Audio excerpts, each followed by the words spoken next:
Hello everyone, welcome to central academy. तो आज हम देखेंगे बीपीएससी टीआरई थर्ड के लिए जनरल स्टडीज के मोस्ट इंपॉर्टेंट क्वेश्चंस देखेंगे। बहुत इंपॉर्टेंट क्वेश्चन है। आई थिंक आप लोगों को पता ही होगा पहले से ही कि 40 नंबर के क्वेश्चन आपके जनरल स्टडीज में क्वेश्चन पूछे जाते हैं।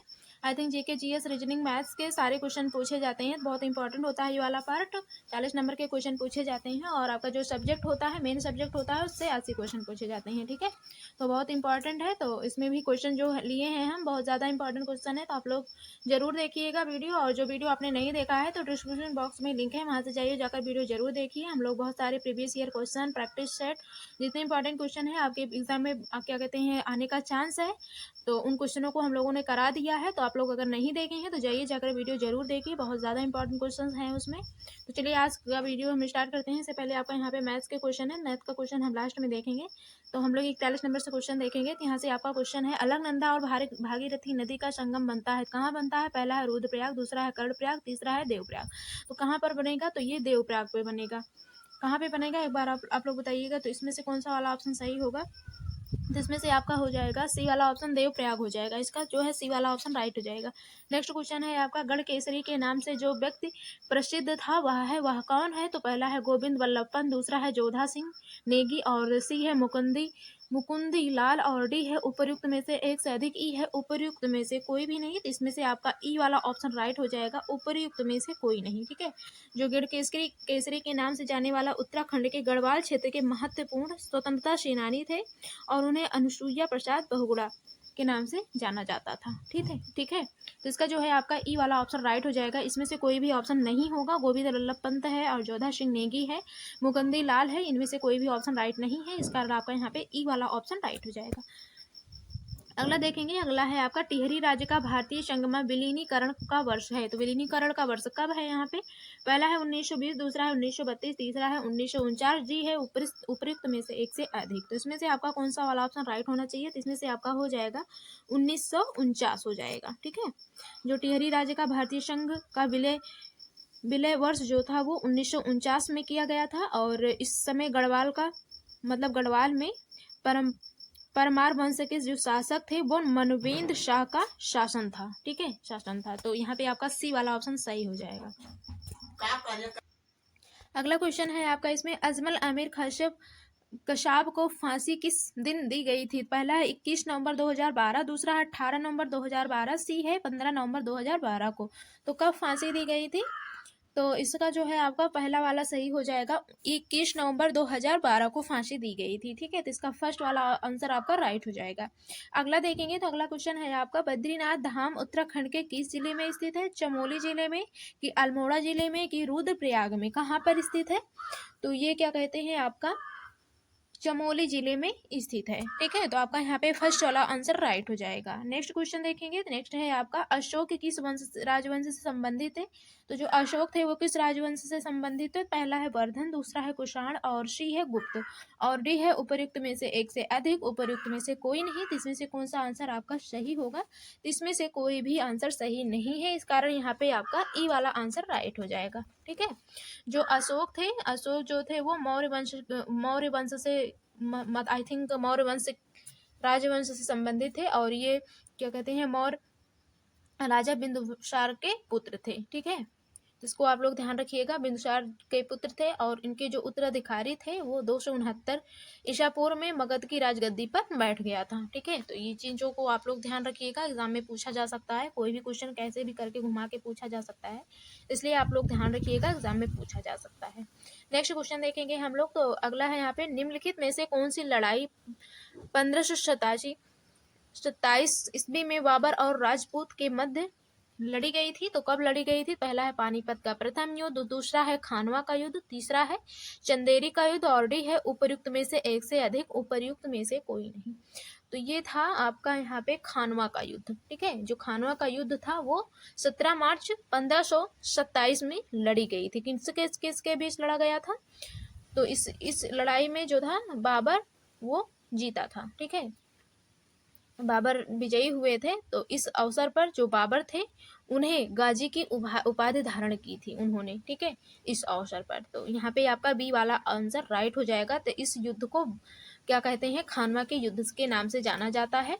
और इन्हें मुगल शासक और बाबर राजपूत राजा राणा सांगा के मध्य 17 मार्च 1527 ईस्वी में खानवा का युद्ध आई थिंक लड़ा गया था। ठीक है, इन चीज़ों को ध्यान रखिएगा, आप लोग एग्जाम में पूछा जा सकता है, इंपॉर्टेंट है।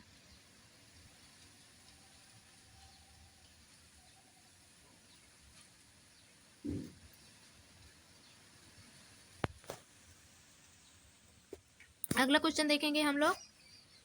तो अगला क्वेश्चन है आपका इसमें से निम्न में से किस प्रकार की तरंगों का प्रयोग रात्रि में देखने वाले उपकरण नाइट विजन उपकरणों में किया जाता है। ठीक है, तो पहला है रेडियो तरंग, दूसरा है इंफ्रारेड तरंग, और सी है माइक्रोवेव, और डी है उपर्युक्त में से एक से अधिक। तो इसमें से आपका कौन सा सही होगा? तो इसमें से आपका बी वाला आंसर राइट हो जाएगा, इंफ्रारेड तरंग। ठीक है, तो इसमें से आपका जो है यहाँ पे इंफ्रा, बी वाला आंसर राइट हो जाएगा, इंफ्रारेड तरंग हो जाएगा। ठीक है ना। और नेक्स्ट क्वेश्चन है निम्न में से कौन सा विस्फोटक की तरह प्रयोग किया जाता है? पहला है फास्फोरस ट्राइक्लोराइड, दूसरा है मर्क्यूरिक ऑक्साइड, तीसरा है ग्रेफाइट, और डी है उपर्युक्त में से एक से अधिक, और ई है उपर्युक्त में से कोई नहीं। तो इसमें से आपका ई वाला ऑप्शन राइट हो जाएगा। नेक्स्ट क्वेश्चन देखेंगे। नेक्स्ट है आपका भारत में animal welfare board of India का मुख्यालय कहाँ स्थित है? पहला है अहमदाबाद, दूसरा है चेन्नई, तीसरा है यहाँ पे हैदराबाद, और डी है उपर्युक्त में से एक से अधिक। तो इसमें से आपका कौन सा ऑप्शन सही होगा? तो इसमें से आपका बी वाला आंसर राइट हो जाएगा, चेन्नई हो जाएगा। ठीक है, भारत में जो animal welfare board of India का मुख्यालय चेन्नई में स्थित है। ठीक है, तो इसकी जो स्थापना वर्ष है वो 1962 में हुई थी। यह देश में जानवरों के संरक्षण हेतु कानूनों का अनुपालन सुनिश्चित है यहाँ पे। ठीक है, तो इन चीज़ों के लिए यहाँ पे मुख्यालय वो क्या कहते हैं की स्थापना की गई थी। तो इन चीज़ों को ध्यान रखिएगा। अगला है आपका, जब 1833 में राजा राम मोहन राय का निधन हुआ तब ब्रह्म समाज का नेतृत्व किसने संभाला था? ब्रह्म समाज का नेतृत्व किसने संभाला था? तो पहला है देवेंद्र नाथ टैगोर, दूसरा है ईश्वर चंद्र विद्यासागर, और सी है केशव चंद्र सेन। तो किन्होंने संभाला हुआ था? तो पहला ऑप्शन इसका राइट हो जाएगा, देवेंद्र नाथ टैगोर हो जाएगा। ठीक है, तो इसका फर्स्ट वाला आंसर राइट हो जाएगा।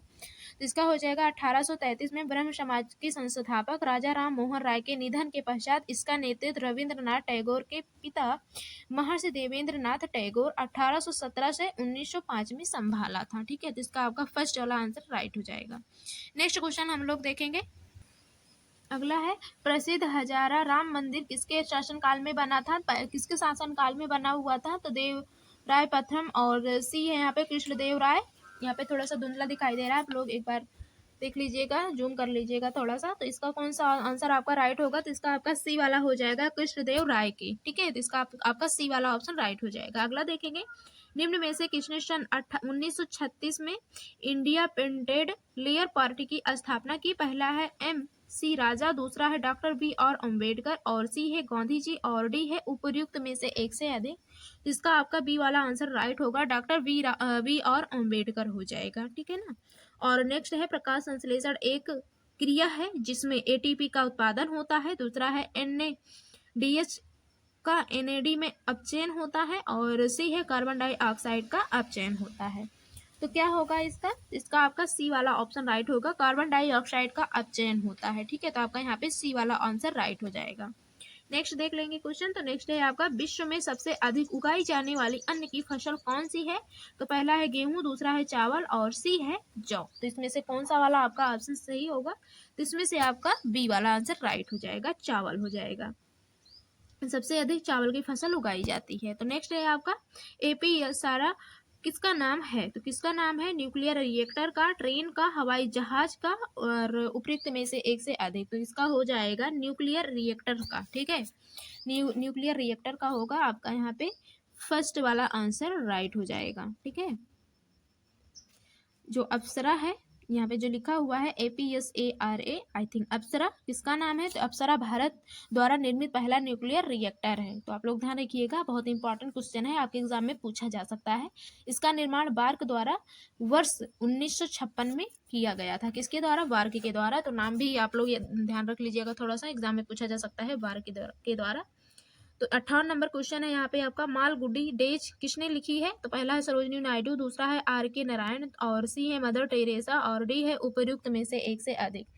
तो इसको लिखा है RK नारायण ने। तो इसका आपका बी वाला आंसर राइट हो जाएगा। अगला देख लेंगे तो अगला है आपका पंडुवर्धन भुक्ति कहाँ स्थित है। पहला है उत्तरी बंगाल, दूसरा है बिहार और सी है ओडिशा। तो इसमें से आपका कौन सा वाला ऑप्शन राइट होगा? इसमें से आपका पहला ऑप्शन सही हो जाएगा, उत्तरी बंगाल हो जाएगा। ठीक है। और नेक्स्ट क्वेश्चन है आपका हुमायूं नामा के लेखक कौन है। हुमायूं नामा के लेखक कौन है? पहला है गुलबदन बेगम, दूसरा है अकबर, तीसरा है यहाँ पे अबुल फजल। तो कौन है? तो इसके हैं गुलबदन बेगम। इसका फर्स्ट वाला आंसर आपका राइट हो जाएगा। नेक्स्ट है आपका जीर्णबद्ध होने की प्रक्रिया के अध्ययन को क्या कहेंगे? जेरिटोलॉजी, जेरिंटोलॉजी, और दूसरा है एथनोलॉजी, दूसरा है एंथ्रोपोलॉजी। तो कौन सा होगा इसका? तो इसका आपका फर्स्ट वाला आंसर होगा जेरोंटोलॉजी हो जाएगा। ठीक है, फर्स्ट वाला आंसर आपका राइट हो जाएगा। नेक्स्ट है गीतांजलि का अंग्रेजी संस्करण प्रकाशित हुआ था। कब संस्करण प्रकाशित हुआ था? तो पहला है सन 1910 में, दूसरा है 1912 में और तीसरा है 1911 में। तो कब होगा ये वाला? इसका आपका बी वाला आंसर राइट हो जाएगा, सन 1912 में हो जाएगा। ठीक है। और नेक्स्ट है निम्न में से किसे झीलों की वाटिका कहते हैं? तो किन्हें झीलों की वाटिका कहा जाता है? पहला है फिनलैंड, दूसरा है न्यूजीलैंड और सी है स्वीडन और डी है उपयुक्त में से एक से अधिक, ई है उपयुक्त में से कोई नहीं। तो इसका आपका फर्स्ट वाला आंसर राइट हो जाएगा, फिनलैंड हो जाएगा। ठीक है। और नेक्स्ट क्वेश्चन है आपका एक बृहद प्रवेश की लंबी अवधि की मौसम परिस्थितियों और उनके बदलाव के कुल जोड़ को कहते हैं। क्या कहेंगे कुल जोड़ को? पहला है मौसम, दूसरा है जलवायु, तीसरा है उष्ण मौसम और डी है उपयुक्त में से एक से अधिक और ई है उपयुक्त में से कोई नहीं। तो इसका आपका बी वाला आंसर राइट हो जाएगा, जलवायु हो जाएगा। ठीक है ना। नेक्स्ट है आपका निम्नलिखित में से कौन स्वतंत्र भारत का प्रथम गवर्नर जनरल था? तो कौन प्रथम जनरल गवर्नर थे? पहला है लॉर्ड माउंटबेटन, दूसरा है सर स्टीफोर्ड क्रिप्स और सी है राजगोपालचारी। तो इसका आपका ए वाला आंसर राइट हो जाएगा, लॉर्ड माउंटबेटन हो जाएगा। ठीक है ना। तो इसका आपका फर्स्ट वाला आंसर राइट हो जाएगा। अगला देखेंगे मुख्य बैंकों 14 का राष्ट्रीयकरण हुआ था। तो कब राष्ट्रीयकरण हुआ था? ये हुआ था 1969 में। तो इसका बी वाला आंसर आपका सही हो जाएगा। नेक्स्ट क्वेश्चन देख लेंगे हम लोग। निम्न में से किस एक वर्ष में ब्रिटिश सरकार अंतिम रूप से भारत एवं इंग्लैंड में एक साथ इंडिया सिविल सर्विसेज की परीक्षा आयोजित करने हेतु सहमति हुई थी? तो पहला 1922, दूसरा है 1924, सी है यहाँ पे 1923। तो इसमें से आपका ए वाला आंसर राइट हो जाएगा, 1922 हो जाएगा। ठीक है। और अगला है स्वतंत्र भारत का संविधान कब लागू हुआ था? तो स्वतंत्र भारत का संविधान कब लागू हुआ था? पहला है 15 अगस्त और दूसरा है 26 नवंबर 1949, तीसरा है 26 जनवरी 1950 को। इसमें से आपका सी वाला आंसर राइट हो जाएगा, 26 जनवरी 1950 को। ठीक है। अगला है आपका निम्न में से कौन से विटामिन का संबंध रक्त के थक्का से बनने से है? तो पहला है ए, सी, के। कौन सा होगा आपका यहाँ पे? इसका हो जाएगा के। ठीक है, सी वाला आंसर सही हो जाएगा, के हो जाएगा। और अगला है मानव शरीर की सबसे बड़ी कोशिका है। मानव शरीर की सबसे बड़ी कोशिका कौन सी है? पहला है तंत्रिका कोशिका, दूसरा है मांसपेशी कोशिका और सी है यकृत कोशिका और डी है उपर्युक्त में से एक से अधिक, ई है उपर्युक्त में से कोई नहीं। तो इसका आपका फर्स्ट वाला आंसर राइट हो जाएगा, तंत्रिका कोशिका हो जाएगा। ठीक है। इसका आपका फर्स्ट वाला आंसर राइट हो जाएगा। नेक्स्ट आपका है यहाँ पे मैथ्स और साइंस के क्वेश्चन हैं। यहाँ पे मैथ्स और साइंस के क्वेश्चन देख लेते हैं हम लोग।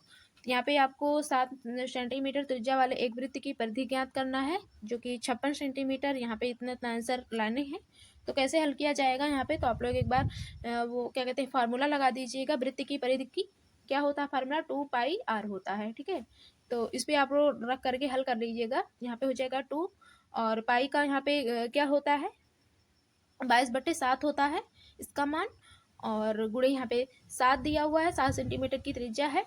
तो यहाँ गुणे 7 कर देंगे, इसको हल कर लेंगे तो यहाँ पे आपका 44 सेंटीमीटर आ जाएगा। ठीक है। तो यहाँ पे आपका बी वाला आंसर इसका राइट हो जाएगा। नेक्स्ट क्वेश्चन हम लोग देख लेंगे। नेक्स्ट है एक अर्धगोले का आयतन जो है यहाँ पे इतना दिया हुआ है, इतना घन सेंटीमीटर है, जिसकी त्रिज्या ज्ञात करनी है। तो जिसकी त्रिज्या ज्ञात करनी है तो यहाँ पे आपका कौन सा आंसर आएगा? तो यहाँ पे तो जो है यहाँ पे आपका आप लोग एक बार हल कर लीजिएगा।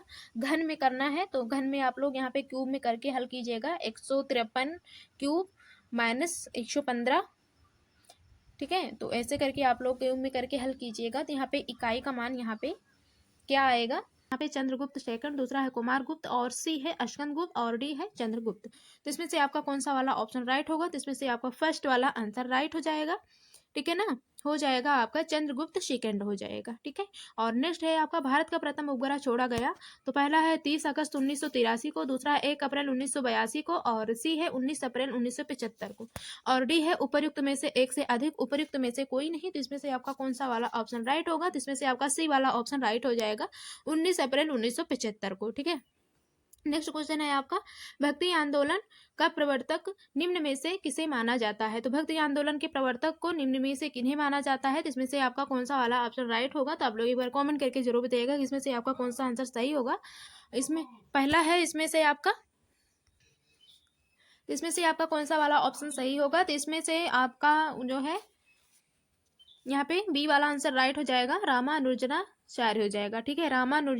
अनुजाचार्य हो जाएगा, ठीक है। सेकंड वाला ऑप्शन आपका राइट हो जाएगा। नेक्स्ट क्वेश्चन हम लोग देखेंगे, तो नेक्स्ट क्वेश्चन है आपका, संविधान की चौथी अनुसूची में से किसका वर्णन है। तो किसका वर्णन है, तो इसमें से पहला ऑप्शन है आपका राज्यों तथा संघीय क्षेत्रों की राज्यसभा में प्रतिनिधित्व, और बी है असम, मेघालय, त्रिपुरा और मिजोरम राज्यों के जनजातीय प्रशासन के संबंध में, और सी है राज्यों एवं संघ शासित क्षेत्रों का उल्लेख है। तो इसमें से आपका कौन सा वाला ऑप्शन सही होगा, तो इसमें से आपका हो जाएगा यहाँ पे ए वाला ऑप्शन राइट हो जाएगा, ठीक है। राज्यों तथा संघीय क्षेत्रों की राज्यसभा में प्रतिनिधित्व, ठीक है। तो इसका आपका फर्स्ट वाला आंसर राइट हो जाएगा। नेक्स्ट क्वेश्चन देखेंगे, तो यहाँ पे है आपका संविधान के अनुच्छेद 330 में किसका वर्णन है। तो 330 अनुच्छेद में किसका वर्णन है, पहला है लोकसभा में अनुसूचित जाति एवं जनजाति के लिए स्थान, दूसरा है राज्यसभा में अनुसूचित जाति एवं जनजाति के लिए स्थान, और सी है राज्य विधानसभा में अनुसूचित जाति एवं जनजाति के लिए स्थान, और डी है उपर्युक्त में से एक से अधिक, ई है उपर्युक्त में से कोई नहीं। तो इसमें से जो है आपका कौन सा वाला ऑप्शन सही होगा, तो इसमें से आपका फर्स्ट वाला आंसर राइट हो जाएगा, लोकसभा में अनुसूचित जाति एवं जनजाति के लिए स्थान, ठीक है। और नेक्स्ट क्वेश्चन है आपका, कॉफी किस क्षेत्र का पौधा है। तो कॉफी किस क्षेत्र का पौधा है, एक बार आप लोग कमेंट करके जरूर बताइएगा किस क्षेत्र का पौधा है। पहला है यहाँ पे उष्णकटिबंधीय क्षेत्र, दूसरा है शीतोष्ण कटिबंधीय। तो किस टाइप के क्षेत्र में मतलब कि कॉफी के पौधे होते हैं, तो जो कॉफी के पौधे होते हैं वो उष्णकटिबंधीय क्षेत्र में होते हैं। आई थिंक 125 से 300 सेंटीमीटर तक इसका तापक्रम जो होता है यहाँ पर होता है। आई थिंक 12 से 12.36 डिग्री तक का जो है यहाँ पर इसका तापमान होता है, ठीक है। और इसके लिए जो इसकी मिट्टी होनी चाहिए वो अम्लीय होती है, तो अम्लीय और उष्णकटिबंधीय की फसल यहाँ पर इस कारण उग जाती है, होती है, ठीक है। और क्या कहते हैं,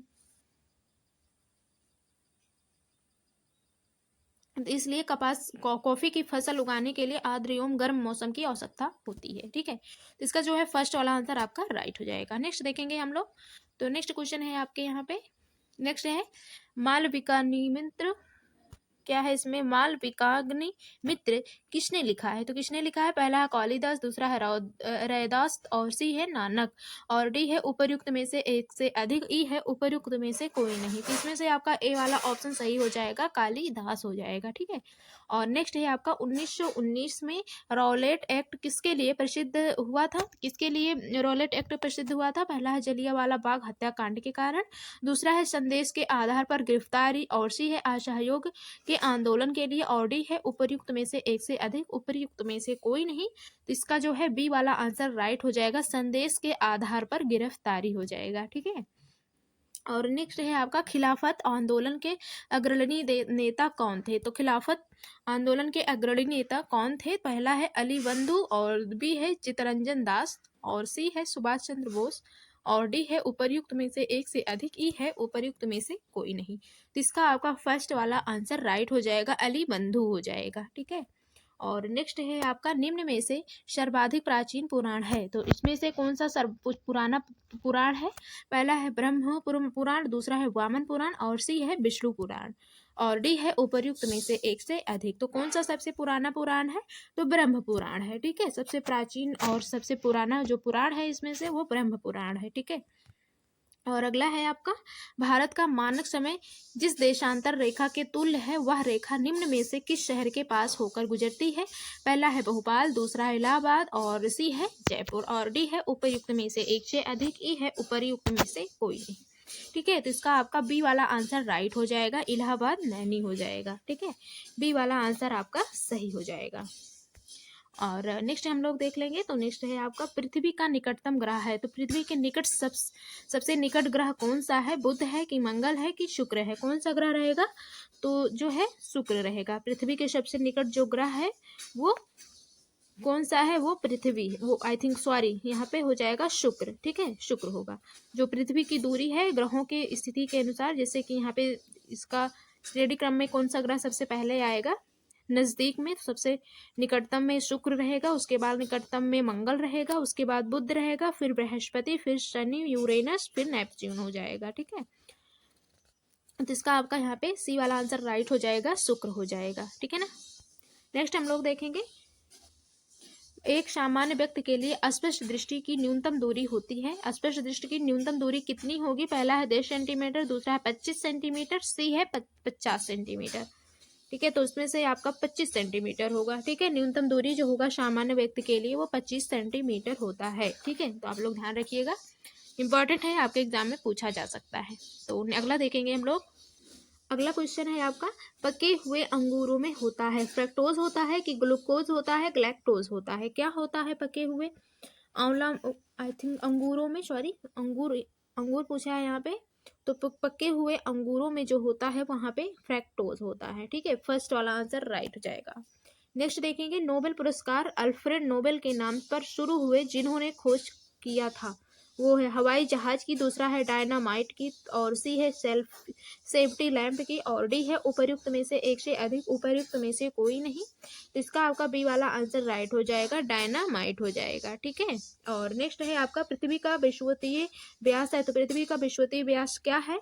वो है यहाँ पे 12.75 किलोमीटर होगा। ठीक है, बी वाला आंसर आपका सही हो जाएगा। तो आप लोग एक बार जरूर कीजिएगा, बहुत इंपॉर्टेंट क्वेश्चन है, ऐसे क्वेश्चन आपके एग्जाम में पूछे जाते हैं।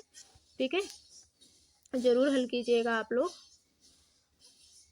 यहाँ पे अगला क्वेश्चन है, निम्न में से कौन एक सार्क का सदस्य नहीं है? कौन सा सार्क का सदस्य नहीं है? पहला है चीन, दूसरा है भूटान, और सी है मालदीव। तो कौन सा होगा आपका? इसमें से आपका ए वाला आंसर राइट हो जाएगा, मालदीव हो जाएगा। ठीक है, ये सार्क का सदस्य नहीं है। क्यों? क्योंकि ये दक्षिण एशियाई क्षेत्रीय सहयोग संगठन सार्क की स्थापना जो है वो 8 दिसंबर, कब? 8 दिसंबर और कब? 1985 में हुआ था। ठीक है, 1985 को क्या कहते हैं, हमको हुई थी इसकी स्थापना, और इसका जो मुख्यालय है वो काठमांडू नेपाल में है। ठीक है, इसका जो मुख्यालय है वो काठमांडू में है। ठीक है, काठमांडू।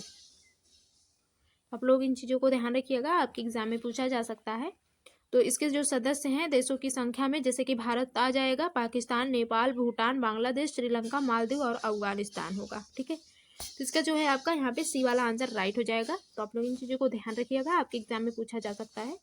नेक्स्ट हम लोग देख लेंगे। नेक्स्ट है आपका द्वितीय विश्व युद्ध का कारण था। द्वितीय विश्व युद्ध का कारण कौन सा था?